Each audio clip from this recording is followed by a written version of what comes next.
Now we are going to discuss coding and decoding.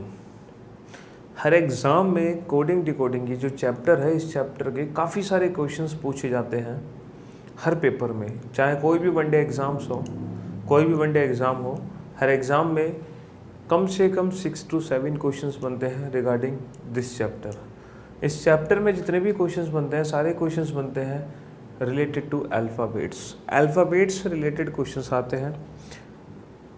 Questions में हम एक word को या एक सिंगल लेटर को दूसरे वर्ड या दूसरे लेटर में कोड करते हैं। तो बेसिकली इन क्वेश्चंस में लॉजिक्स हमें छुपे होते हैं, जो लॉजिक्स हमें पता लगाने हैं कि किस लॉजिक से, किस तरीके से हम एक वर्ड को दूसरे वर्ड में कन्वर्ट करें। तो आइए मैं आपको कुछ ऐसे लॉजिक्स बताता हूँ और कुछ ऐसे अप्रोचेस बताता हूँ जिसके बेसिस पे हम किसी भी क्वेश्चन को ईजीली सॉल्व कर सकते हैं विद इन टाइम, कुछ ही टाइम के अंदर। वरना इन क्वेश्चंस को सॉल्व करने में हमारा टाइम पेपर में बहुत ही ज़्यादा वेस्ट होता है, क्योंकि हम समझ नहीं पाते किसी भी क्वेश्चन में क्या लॉजिक है। तो मैं आपको बताता हूँ अप्रोच कि किस क्वेश्चन में कौन सा लॉजिक हमें सबसे पहले यूज़ करना चाहिए, जिसके बेसिस पे हम उस क्वेश्चन को ईजिली सॉल्व कर सकें। तो अगर हम बात करें इस चैप्टर में पूछे गए क्वेश्चंस की, तो इस चैप्टर में टोटल 3 टाइप से क्वेश्चन बनते हैं। फर्स्ट टाइप बनती है related to letter coding. Letter coding में हम एक लेटर को दूसरे लेटर में कोड करते हैं। सेकंड कोडिंग बनती है नंबर कोडिंग। नंबर कोडिंग में हम लेटर्स को नंबर से कोड कर देते हैं। और थर्ड जो कोडिंग बनती है वो बनती है मिक्स्ड कोडिंग। और मिक्स्ड कोडिंग में होता ये है, पूरे के पूरे एक वर्ड को हम दूसरे वर्ड में चेंज कर देते हैं जिसका लेटर टू लेटर से कोई भी लिंक नहीं होता। तो सबसे पहले हम डिस्कस करते हैं लेटर कोडिंग। बेसिकली ये जो लेटर कोडिंग है, इसमें किस टाइप के क्वेश्चन एग्जाम में पूछे जाएंगे और जब क्वेश्चन आएगा तो उस क्वेश्चन को हम कैसे इजीली सॉल्व करेंगे। तो एक छोटा सा हम क्वेश्चन यहाँ पर लेते हैं। एक पर्टिकुलर वर्ड है हैंड। इस वर्ड को हमने कोड किया IBOE में। तो question is what is the code for silk. तो सिल्क की कोडिंग क्या होगी। अच्छा, ये क्वेश्चन एग्जाम में 2 तरीके से लिखा हुआ मिल सकता है। ये क्वेश्चन हमें एनालॉजी की फॉर्म में भी मिल सकता है। Hand ratio IBOE double ratio silk ratio question mark. यहाँ पर हैंड को कोड किया IBOE से, तो सिल्क की कोडिंग क्या होगी। क्वेश्चन ऐसे फॉर्मेट में हो या ऐसे फॉर्मेट में हो, दोनों का मीनिंग एकदम सेम है। इसको एनालॉजी फॉर्म बोलते हैं, इसको कोडिंग डिकोडिंग बोलते हैं, लेकिन कॉन्सेप्ट एक ही है। तो देखो, जैसे कि ये क्वेश्चन है, अगर इस क्वेश्चन को हम ध्यान से देखें तो ये क्वेश्चन बहुत ही सिंपल और इजी क्वेश्चन है, जिसको देखते ही हम कुछ ही सेकेंड्स में सॉल्व कर सकते हैं।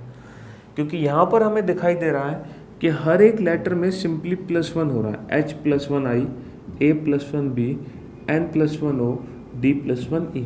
बट इतना इजी सिंपल लॉजिक पेपर में ऑलवेज आपसे नहीं पूछा जाएगा।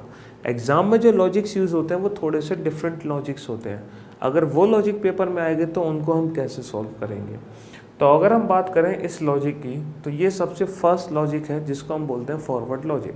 बेसिकली लेटर कोडिंग में जो क्वेश्चंस बनते हैं वो टोटल 5 लॉजिक्स से रिलेटेड होते हैं। अगर हम उन 5 लॉजिक्स को फॉलो करें तो ऑलमोस्ट हम सारे क्वेश्चन सॉल्व कर सकते हैं। ऑलमोस्ट सारे क्वेश्चन सॉल्व कर सकते हैं अगर हम उन 5 लॉजिक्स को डिस्कस करें। तो उन 5 लॉजिक में से सबसे पहला लॉजिक ये है जिसको हम बोलते हैं forward logic. For example, forward logic में होता कुछ ऐसे है। सपोज एक वर्ड है जिसमें 5 लेटर्स हैं, तो 5 लेटर्स का एक जो वर्ड है वो दूसरे 5 लेटर्स के वर्ड में चेंज हुआ। लेकिन किस तरीके से चेंज हुआ कि फर्स्ट लेटर को फर्स्ट से कोड कर दो, सेकंड को सेकंड से कोड कर दो, थर्ड को थर्ड से कोड कर दो, फोर्थ को फोर्थ से कोड कर दो और फिफ्थ को फिफ्थ से कोड कर दो।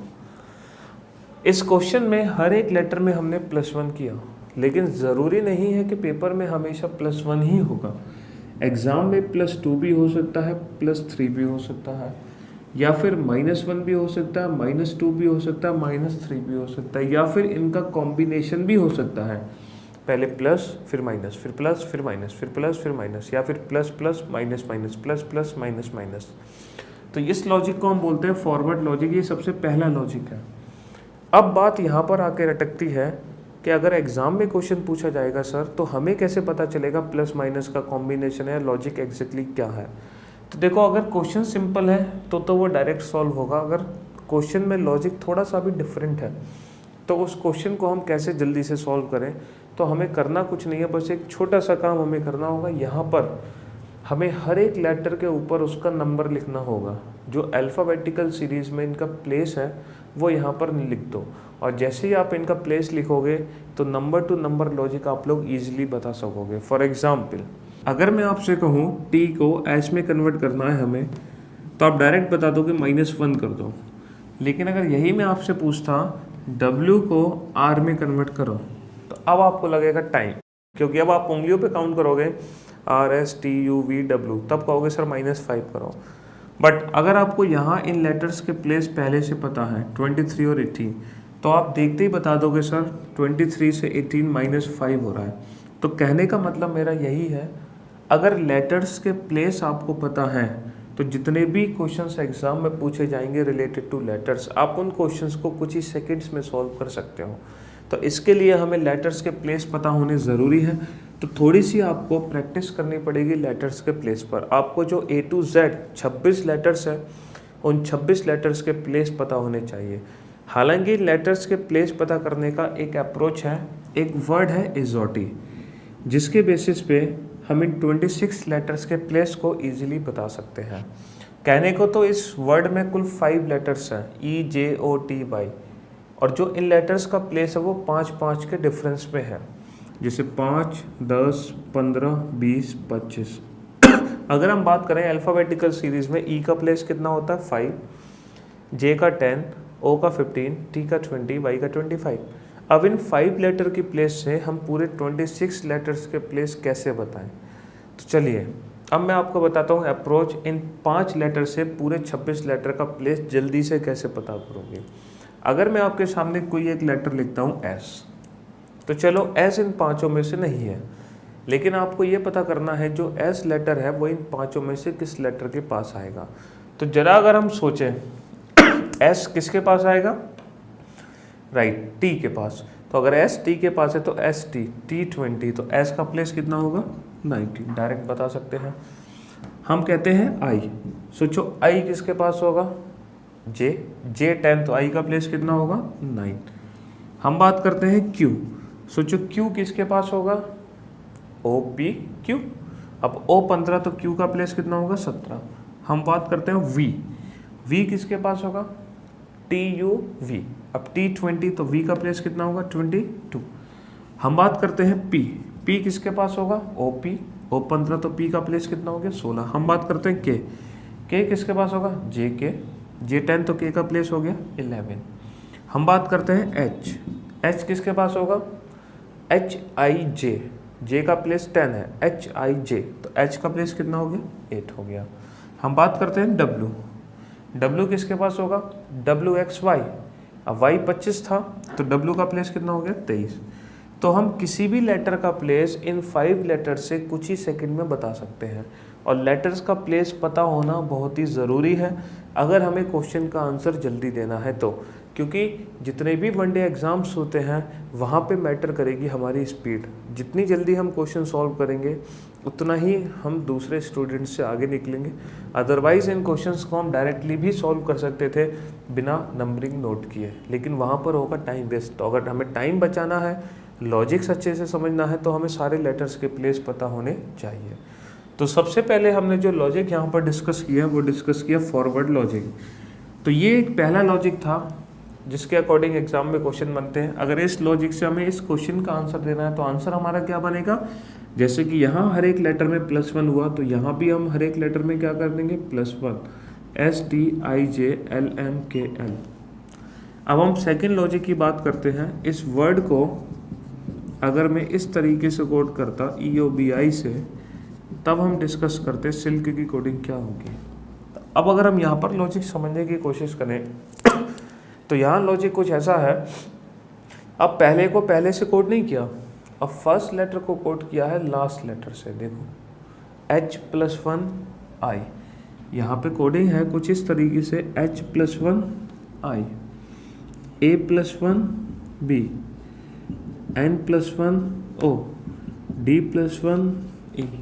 तो ये सेकंड लॉजिक है जिसको हम बोलेंगे रिवर्स ऑर्डर।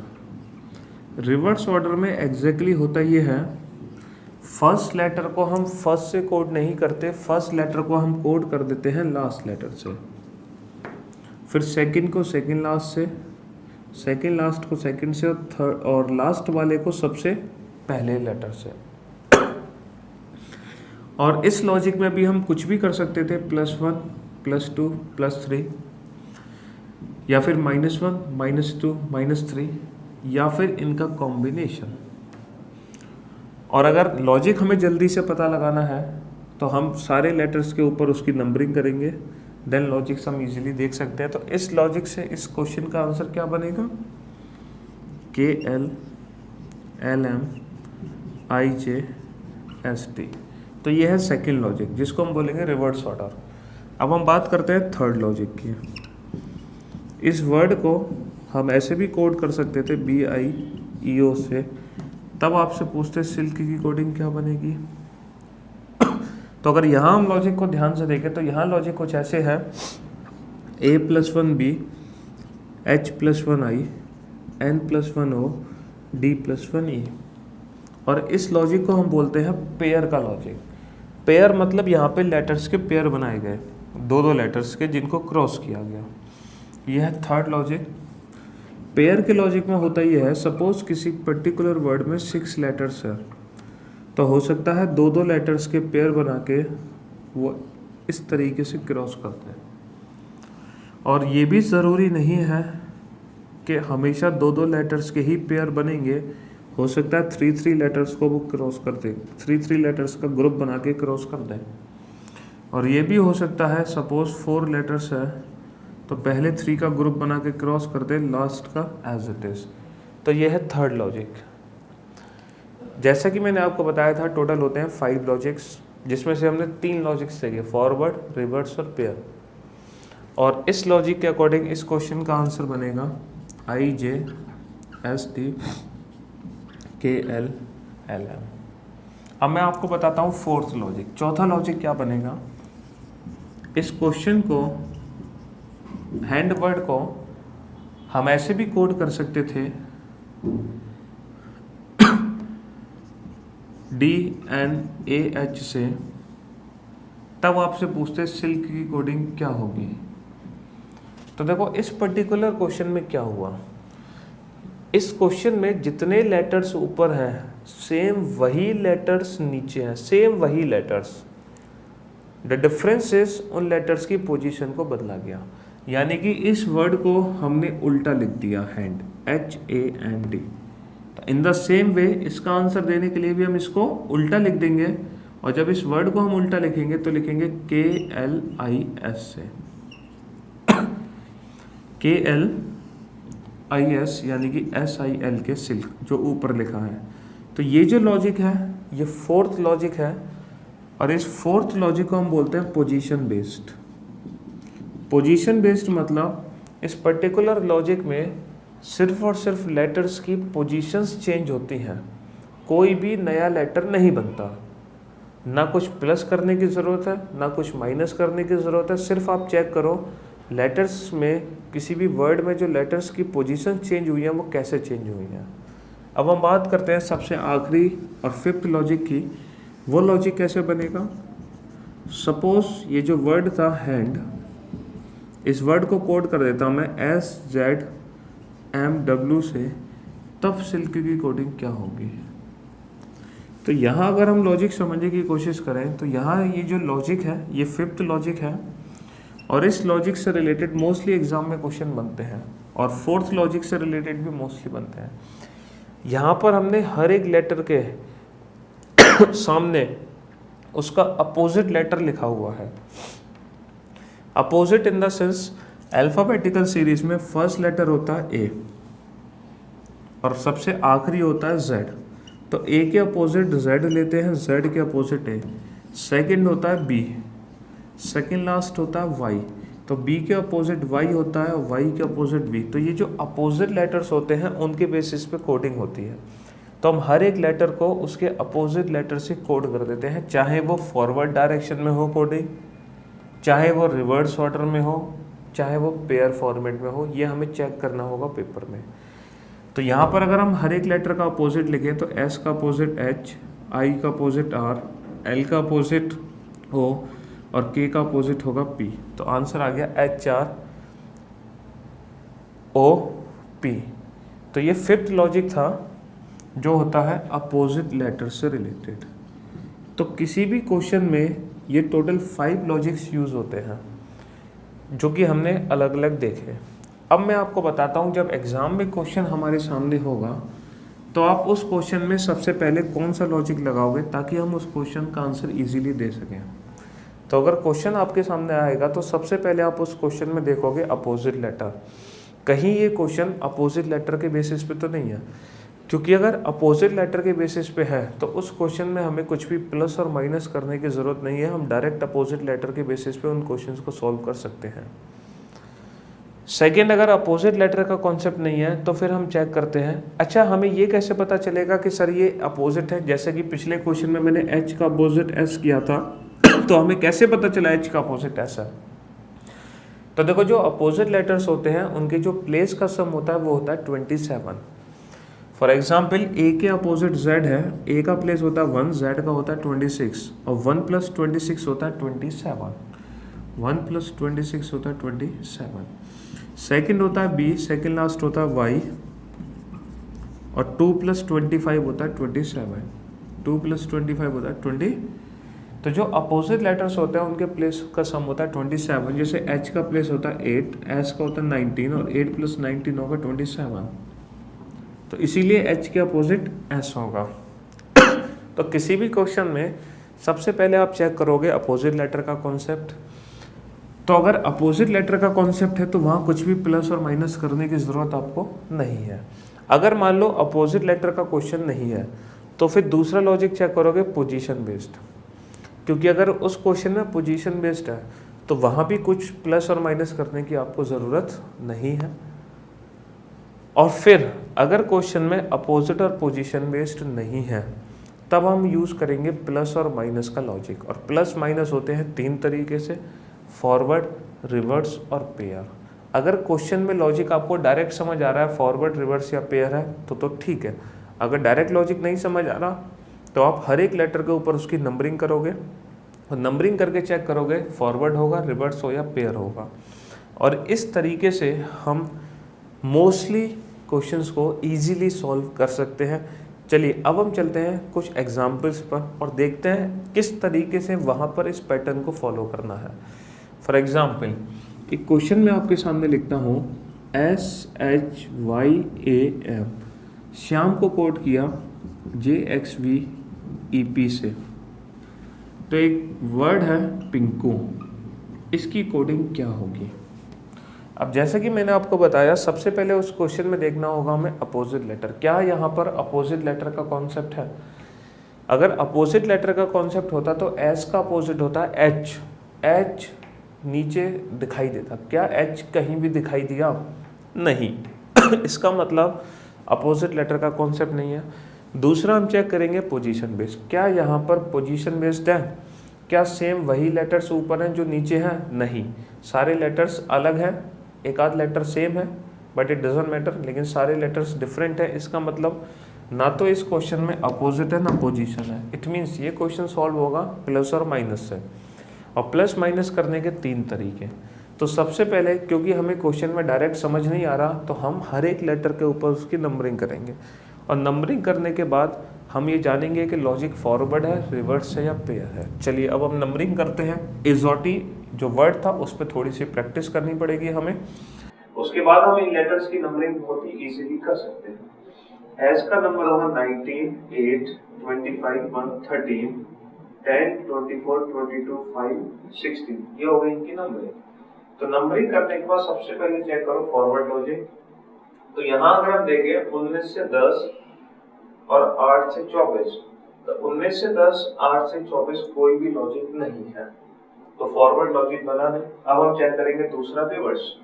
तो अगर हम रिवर्स देखें तो 19 से 16 -3, 8 से 5 -3, 25 से 22 -3, 1 से 24 -3 और 13 से 10 -3। यानी कि ये जो क्वेश्चन था वो इस लॉजिक से रिलेटेड था जिसमें रिवर्स में हमें करना था -3, तो यहाँ पर हमें रिवर्स में करना होगा -3। तो रिवर्स में -3 कैसे करें? अगर ये +3 होता तो +3 करना हमारे लिए बहुत ही इजी होता, क्योंकि +3 का मतलब होता है 2 लेटर का गैप, P+3 PQRS।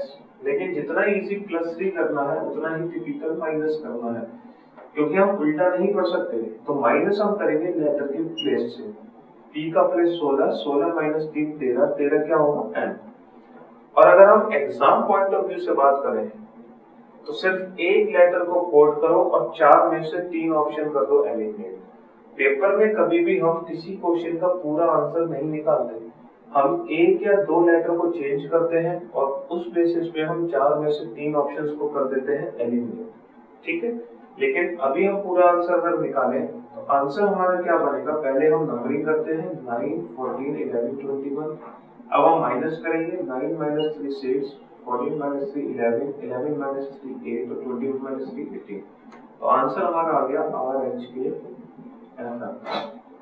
तो इस तरीके से हमने इस क्वेश्चन को सॉल्व किया कि सबसे पहले हमने देखा अपोजिट नहीं था, पोजीशन नहीं था, फॉरवर्ड नहीं था, रिवर्स से क्वेश्चन हो गया।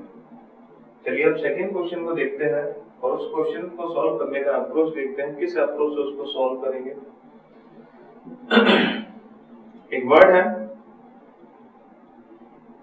प्रमोद, PRAMOD। प्रमोद को कोड किया हमने SODJRA से। तो केशव की कोडिंग क्या होगी? तो अब सोचने की कोशिश करो इन पांचों में से कौन सा लॉजिक लगेगा। सबसे पहले अपोजिट। क्या अपोजिट का कॉन्सेप्ट है? P का प्लेस होता है 16, 16 में कितने जोड़े 27 हो जाए 11, और 11 होता है K। क्या नीचे कहीं भी K है? नहीं, यानी कि अपोजिट लेटर नहीं लगेगा। पोजीशन बेस्ड, जितने लेटर्स ऊपर है सेम वही लेटर्स नीचे है, नहीं, ना अपोजिट ना पोजीशन, यानी कि प्लस या माइनस होगा। अब प्लस माइनस करने के लिए पहले नंबरिंग कर लेते हैं 16 18 1 13 15 4 19 15 4 10 18 1। अब हम देखते हैं इस पर्टिकुलर क्वेश्चन में इन पांचों में से कौन सा लॉजिक है। तो सबसे पहले हम डिस्कस करेंगे, सबसे पहले हम चेक करेंगे अपोजिट लेटर। जैसे कि यहाँ पर P है, उसका प्लेस है 16, और अगर अपोजिट लेटर का कॉन्सेप्ट होगा तो P के जो अपोजिट लेटर है K। अब P का अपोजिट K कैसे है सर, पता कैसे चला? P का प्लेस है 16 और मैंने कहा था कि अपोजिट लेटर वो होता है जिनके प्लेस का सम हो 27। तो 16 में कितना जोड़ो 27 बनेगा 11, और 11 लेटर्स होता है K का। तो नीचे कहीं भी K होना चाहिए, क्या कहीं भी K है? नहीं, इसका मतलब P के जो अपोजिट है उसका कॉन्सेप्ट नहीं है। सेकंड हम चेक करेंगे पोजीशन बेस्ड। अगर ये क्वेश्चन पोजीशन बेस्ड होगा तो जितने लेटर्स ऊपर हैं सेम उतने ही लेटर्स नीचे होने चाहिए। क्या सेम वही लेटर्स है नीचे? नहीं है, इट मीन्स ये पोजीशन बेस्ड भी नहीं है। तो अब हमें चेक करना होगा प्लस माइनस। तो चलिए प्लस माइनस चेक करते हैं। तो प्लस माइनस चेक करने के लिए सबसे पहले चेक करते हैं फॉरवर्ड। अब जब फॉरवर्ड हम चेक करते हैं तो हमने यहाँ देखा 16 + 3 19, 18 - 3 15, 1 + 3 4, 13 - 3 10, 15 + 3 18, 4 - 3 1। तो यहाँ जो लॉजिक लगा वो लगा +3 -3 +3 -3 +3 -3। सबसे पहला लॉजिक है फॉरवर्ड। अब एग्जाम में इस क्वेश्चन का आंसर हम कैसे देंगे? तो पेपर में ना सबसे पहले हम देंगे +3, क्योंकि +3 करने का मतलब होता है 2 लेटर का gap, K L M N S T U V A B C D, ताकि हम ऑप्शंस को एलिमिनेट कर सकें पेपर में। अदरवाइज अगर हमें पूरा आंसर देना है तो माइनस के लिए ना इनके प्लेस लिखो, और प्लेस लिखने के बाद माइनस करो 5 - 3 2, 8 - 3 5 और 22 - 3 19। तो B E S, तो आंसर आ गया NBVEDS। चलिए थर्ड क्वेश्चन देखते हैं और फिर देखते हैं उस क्वेश्चन को हमें कैसे सॉल्व करना है। क्वेश्चन है मदर्स, MOTHERS। मदर्स को कोड किया OLVEGORS OU से, तो ब्रॉड की कोडिंग क्या बनेगी, BROUGHT। तो यहाँ पर वही केस हमें फिर से अप्लाई करना है। सबसे पहले अपोजिट का कॉन्सेप्ट होता तो M के अपोजिट N नीचे ज़रूर होता, नहीं है। सेकंड पोजीशन होता तो सेम लेटर्स होते, नहीं है, यानी कि प्लस माइनस, जिसके लिए हमें नंबरिंग करनी पड़ेगी 13, 50, 20, 8, 5, 18, 19, 15, 12, 22, 5, 7, 15, 21। नंबरिंग करने के बाद फिर से चेक करो फॉरवर्ड है, रिवर्स है या पेयर है। सॉरी। तो जैसा कि हम देख सकते हैं यहाँ भी फॉरवर्ड लॉजिक है 13 + 2 15, 15 - 3 12, 22 + 20 + 2 22, 8 - 3 5, 5 + 2 7, 18 - 3 15 और 19 + 2 21। तो पेपर में सबसे पहले हम क्या करेंगे +2, ताकि ऑप्शंस को एलिमिनेट कर सकें। और +2 का मतलब है एक लेटर का gap, PCD OP Q GH I TU V। और अगर माइनस करना है तो लेटर के प्लेस लिखो 18 21 8, 18 - 3 15, 21 - 3 18 और 8 - 3 5। तो ORE, तो आंसर आ गया हमारा DOQRIEV। तो इस तरीके से हम किसी भी क्वेश्चन को कुछ ही टाइम के अंदर सॉल्व कर सकते हैं। चलिए और क्वेश्चन देखते हैं हम।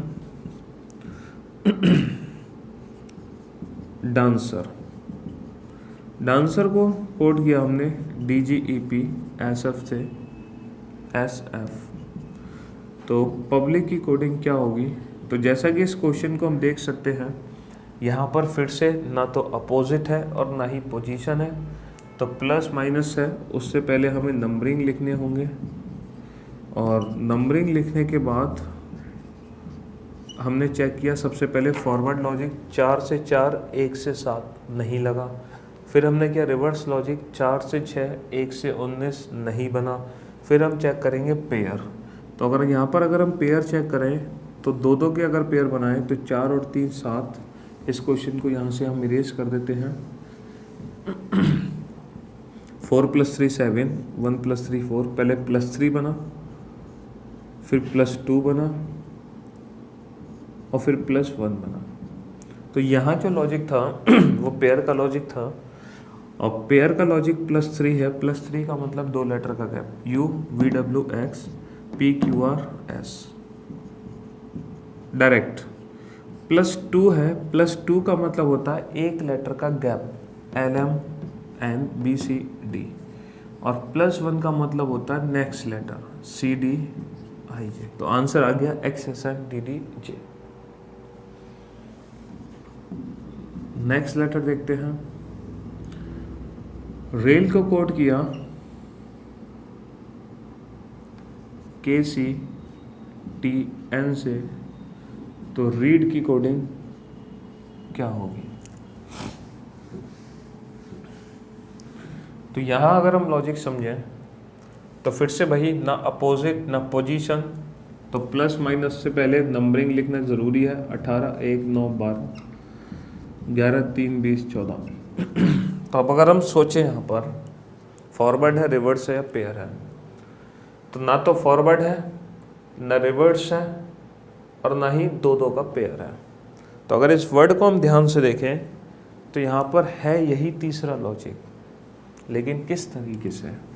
पहले 3 को इंटरचेंज किया, 18 + 2 20, 1 + 2 3 और 9 + 2 11 और 12 + 2 14।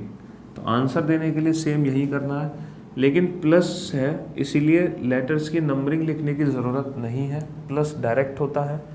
+2 का मतलब एक लेटर का गैप, तो AB C E F G R S T और D E F। आंसर आ गया C G T F। तो हमने अभी इतने सारे क्वेश्चंस किए, 5 क्वेश्चंस किए और हर क्वेश्चन को इजीली सॉल्व किया लॉजिक्स के बेसिस पर। अब हम चलते हैं नेक्स्ट क्वेश्चन पर। अब क्वेश्चन कुछ ऐसा है, humidity HUMIDITY is coded as UHIMIDTY तो क्वेश्चन है पॉलिटिक्स की कोडिंग क्या होगी। तो अब इस क्वेश्चन को हम ध्यान से देखें तो सबसे पहले हमें देखना होगा अपोजिट। क्या अपोजिट है? अपोजिट नहीं है, क्योंकि H का अपोजिट S कहीं भी नहीं है। फिर हम चेक करेंगे पोजीशन बेस्ड। क्या ये क्वेश्चन पोजीशन बेस्ड है? तो हम देख सकते हैं जितने जो लेटर्स यहाँ पर थे वही सेम लेटर्स यहाँ पर हैं, तो ये क्वेश्चन है पोजीशन बेस्ड। तो अब हमें यहाँ पर समझना होगा कि लेटर्स को किस तरीके से चेंज किया जा रहा है। तो अगर इस क्वेश्चन को ध्यान से देखें तो जो हमारी पोजीशन चेंज हो रही है वो कुछ इस तरीके से चेंज हो रही है। दो दो लेटर्स के पेयर बना के रिवर्स लिख दो। HU का रिवर्स UH, MI का रिवर्स IM, DI का रिवर्स ID। लेकिन ये जो लास्ट टू लेटर है वो एज इट इज़ है। तो हो सकता है पोजीशन बेस्ड कोडिंग में लास्ट में थोड़ा सा चेंज हो जाए। तो ये क्वेश्चन हमें पूरा चेक करना पड़ेगा। पहले दो दो के पेयर थे, तीनों चेंज किए, लेकिन लास्ट एज इट इज। तो अगर इसका आंसर देना है तो क्या बनेगा? OP, IL, IT और ये as it is same CS का CS। तो इस तरीके से हमने इस क्वेश्चन को सॉल्व किया और चेक किया कि ये क्वेश्चन था पोजीशन बेस्ड। चलिए नेक्स्ट क्वेश्चन हम देखते हैं। क्वेश्चन है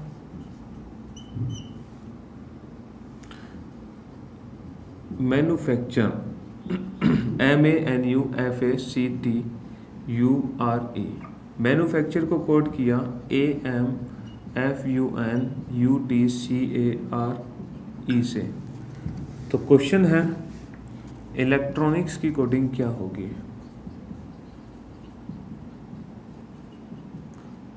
तो अगर इस क्वेश्चन को भी हम ध्यान से देखें तो वही सेम लेटर्स जो ऊपर है और वही सेम लेटर्स है नीचे, तो ये भी क्वेश्चन है पोजीशन बेस्ड।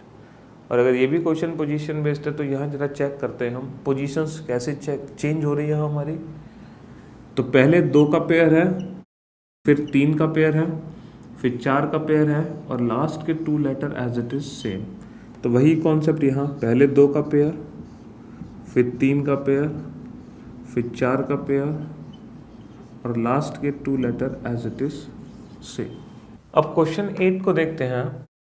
और क्वेश्चन 8 में एक वर्ड है ब्रेक थ्रो, और इस वर्ड को चेंज किया इसमें। तो डिस्ट्रीब्यूशन की कोडिंग क्या बनेगी? तो सबसे पहला हम कौन सा लॉजिक चेक करते हैं? अपोजिट। तो क्या इस क्वेश्चन में अपोजिट लेटर का कॉन्सेप्ट है? नहीं। फिर सेकंड हम क्या यूज करेंगे? Position based. तो क्या ये क्वेश्चन पोजीशन बेस्ड लॉजिक से रिलेटेड है? यस, क्योंकि जितने जो लेटर्स ऊपर हैं सेम वही लेटर्स नीचे भी हैं। अगर हम ध्यान से देखें तो जो लेटर्स जैसे BR भी है, EA भी है, KT सारे लेटर्स वही एज इट इज रिपीट हुए हैं। इसलिए इस क्वेश्चन में लॉजिक जो लगेगा वो लगेगा पोजीशन बेस्ड। अब हमें ये चेक करना है यहाँ पर जो पोजीशंस चेंज हो रही हैं वो किस तरीके से चेंज हो रही हैं हमारी। तो अगर हम इस वर्ड को और इस वर्ड को ध्यान से देखें तो जो पोजीशन चेंज हो रही है वो इर्रेगुलर पैटर्न से हो रही है। जैसे अभी जो हमने पोजीशन बेस वाले क्वेश्चन किए थे उसमें क्या था, या तो हम वर्ड को रिवर्स लिखते थे, या 2-2 के पेयर बनाते थे, या 2-3-4 के पेयर बनाते थे। लेकिन इस क्वेश्चन में जो पोजीशंस चेंज हुई है इर्रेगुलर पैटर्न से चेंज हुई हैं। बट इस क्वेश्चन में हमें एक चीज़ पता चली इन दोनों क्वेश्चंस को देखने, दोनों वर्ड्स को देखने के बाद, यहाँ जो चेंजेस है वो पेयर की फॉर्म में है। जैसे जो BR है एक पेयर, उसको एक साथ रखा गया है। फिर हम देख सकते हैं सेकंड पेयर जो EA है उसको भी एक साथ ही रखा गया है। तो इस टाइप की पोजीशन बेस्ड क्वेश्चन को हम इजीली कैसे सॉल्व कर सकते हैं? हम सारे पेयर ऊपर बनाएंगे और पेयर बनाने के बाद सिंपल इन पे कर दो नंबरिंग 1 2 3 4 5 6। पेयर्स बनाने के बाद हमने कर दी नंबरिंग और यही नंबर्स हम नीचे नोट कर देंगे पेयर बनाने के बाद। तो जब आप पेयर बनाने के बाद नंबरिंग करोगे तो EA का नंबर कितना है 2, OU का नंबर कितना है 5, HR का नंबर कितना है 4, BR का नंबर कितना है 1, GH का नंबर कितना है 6 और KT का नंबर कितना है 3।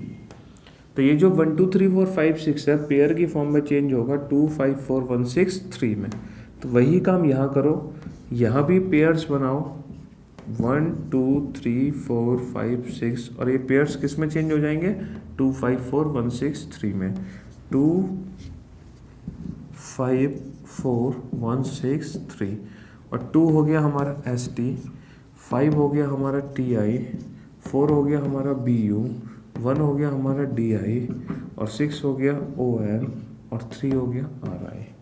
तो ये क्वेश्चन भी पोजीशन बेस्ड था जो हमने सॉल्व किया कुछ इस तरीके से। चलिए नेक्स्ट क्वेश्चन हम देखते हैं। इसमें एक वर्ड है किंग, इसको कोड किया हमने PRMT से, तो रेल की कोडिंग क्या बनेगी। और अगर इस वर्ड को हम ध्यान से देखें तो जितने वर्ड 4 लेटर्स हैं, तो सबसे पहले हम कौन सा लॉजिक यूज करेंगे, अपोजिट लेटर्स। तो चेक करते हैं क्या यहाँ पर अपोजिट लेटर का कॉन्सेप्ट होगा। तो जैसा कि हम देख सकते हैं जो लेटर के है, के अपोजिट होता है पी यहाँ पर गिवन है, आई के अपोजिट होता है आर, एन के अपोजिट होता है एम, जी के अपोजिट होता है टी। तो ये जो क्वेश्चन है ये अपोजिट लेटर से रिलेटेड है। एज इट इज हमने हर लेटर का अपोजिट लेटर उसके सामने लिख दिया। तो यही लॉजिक, यही पैटर्न यहाँ पर फॉलो करते हैं। आर का अपोजिट आई, ए का अपोजिट जेड, आर का अपोजिट आई और एल का अपोजिट ओ। तो आंसर आ गया आई जेड आर ओ। तो इस तरीके से कोडिंग डिकोडिंग का जब क्वेश्चन हमारे सामने होगा तो इन 5 लॉजिक्स को यूज़ करके हम उस क्वेश्चन को इजीली सॉल्व कर सकते हैं। सबसे पहले अपोजिट लेटर को चेक करो, अपोजिट ना हो देन पोजीशन चेक करो, पोजीशन ना हो तो इस तरीके से प्लस माइनस करके उस क्वेश्चन को हम सॉल्व कर सकते हैं। तो ये क्वेश्चंस बनते हैं रिगार्डिंग लेटर कोडिंग। अब हम चलते हैं नेक्स्ट टाइप की कोडिंग पर, नंबर कोडिंग, और वहाँ हम यूज़ करते हैं, वहाँ हम चेक करेंगे एग्जैक्टली नंबर कोडिंग में किस टाइप के क्वेश्चंस बनते हैं। नेक्स्ट हम चलते हैं नंबर कोडिंग पर। तो नंबर कोडिंग में टोटल 2 टाइप के क्वेश्चंस बनते हैं। जैसे कि यहाँ पर टोटल 8 क्वेश्चंस हैं और ये 8 क्वेश्चन सिर्फ 2 टाइप से रिलेटेड हैं। फर्स्ट टाइप बनती है जब सारे लेटर के प्लेस को हम एक साथ यूज़ करके नंबर बना दें। नंबर कोडिंग से रिलेटेड कोई भी क्वेश्चन आए, सबसे पहला हमारा काम होगा हमें हर एक लेटर के ऊपर उसकी नंबरिंग करनी होगी। जब तक हम हर एक लेटर के ऊपर उसकी नंबरिंग नहीं करेंगे हम किसी भी क्वेश्चन का आंसर नहीं दे सकते। तो नंबर कोडिंग का कोई भी क्वेश्चन आए, आप हर एक लेटर के ऊपर उसकी नंबरिंग करो, और जैसे ही आप हर एक लेटर के ऊपर उसकी नंबरिंग करोगे आप नंबरिंग करते ही लॉजिक बता दोगे एग्जैक्टली क्या लॉजिक है। और यहाँ पर 2 टाइप के क्वेश्चन आएंगे। फर्स्ट, एक इन सारे नंबर्स को एक साथ यूज़ करके नंबर बनाएंगे। दूसरा लॉजिक ये बनेगा हर नंबर के प्लेस से इंडिविजुअली दूसरा नंबर तैयार होगा। तो अगर यहाँ हम देखें तो 3, 1, 20 को यूज़ करके 24 कैसे बनाएंगे। तो जैसे कि आपको दिखाई दे रहा है, सिंपली इन तीनों को अगर हम ऐड कर दें, 3 और 1 4 और 20 24, तो तीनों को ऐड करके बना 24। सेकेंड, अगर हमें इस लॉजिक को वेरीफाई करना है तो यहाँ भी हम चेक करते हैं, 19 + 1 20 और 4 24, और यही लॉजिक यहाँ लगेगा, 19 8 5, 19 + 8 + 5 कितना हो गया हमारा 32। तो हमारे क्वेश्चन का आंसर आ गया 32। और यही पैटर्न है क्वेश्चन सेकंड का। क्वेश्चन सेकंड में भी सारे लेटर के प्लेस को एक साथ यूज़ करके 60 बनाया गया, जैसा कि आप देख सकते हो। तो हमें अगर आंसर देना है जल्दी से इस क्वेश्चन का तो हर एक लेटर के ऊपर उसका प्लेस लिखना होगा, और प्लेस लिखने के बाद जैसा कि हमने यहाँ पर देखा कि यहाँ पर सारे नंबर्स का सम हुआ था, क्या यहाँ भी हर एक नंबर का सम है। अगर इन सबको हम ऐड करते 16 + 5 + 5 + 4 तो ये सम होकर बनेगा 30, लेकिन यहाँ पर 30 की जगह लिखा हुआ है 60। तो हो सकता है हमने डबल किया हो। चेक करते हैं क्या यहाँ भी डबल हुआ। तो 18 1 2 9 20, अगर इन सबको हम ऐड करें तो ऐड करके बनेगा 50, और 50 का डबल होता है 60। यस, तो यहाँ पर हमने सारे नंबर्स को ऐड करके डबल कर दिया। तो 8 1 9 18 को अगर हम ऐड करें तो ऐड करके बनेगा 36, और 36 का डबल होता है 72। तो कहने का मतलब ये था, इस टाइप के क्वेश्चन में या तो हम सारे नंबर का एज इट इज सम कर सकते हैं, या फिर नंबर का सम करके कुछ मल्टीप्लाई कर सकते हैं, या फिर नंबर का सम करके कुछ डिवाइड कर सकते हैं। फॉर एग्जाम्पल अगर हम थर्ड क्वेश्चन को देखें तो यहाँ पे 8 15 20 5 12 है, और अगर आप सारे नंबर का सम करते हो तो सम करके बनेगा 60। लेकिन 60 को इन्होंने लिखा है 12। क्यों? क्योंकि यहाँ पर इन्होंने 5 से डिवाइड किया। तो यहाँ पर डिवीज़न का लॉजिक था, यहाँ पर सिंपल ऐड था, यहाँ डिवाइड ऐड करके मल्टीप्लाई था और यहाँ ऐड करके डिवाइड था।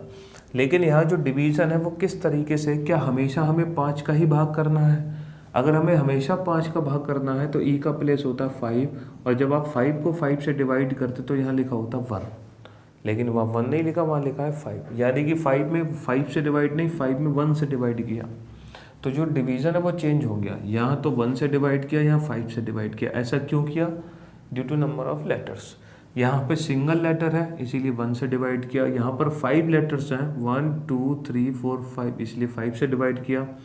और जब आप यहाँ पर नंबरिंग करके सबको ऐड करोगे तो ऐड करके बनेगा 28, और फिर 28 को डिवाइड करना होगा 1 2 3 4 से, और 28 को जब 4 से डिवाइड करोगे तो आएगा 7।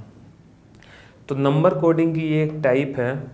उस टाइप में हम क्या करते हैं, या तो हम सारे नंबर्स को सिंपली ऐड करते हैं या ऐड करके मल्टीप्लाई करते हैं, या फिर ऐड करके कुछ डिवाइड करते हैं। तो ये एक टाइप के क्वेश्चंस बनते हैं नंबर कोडिंग।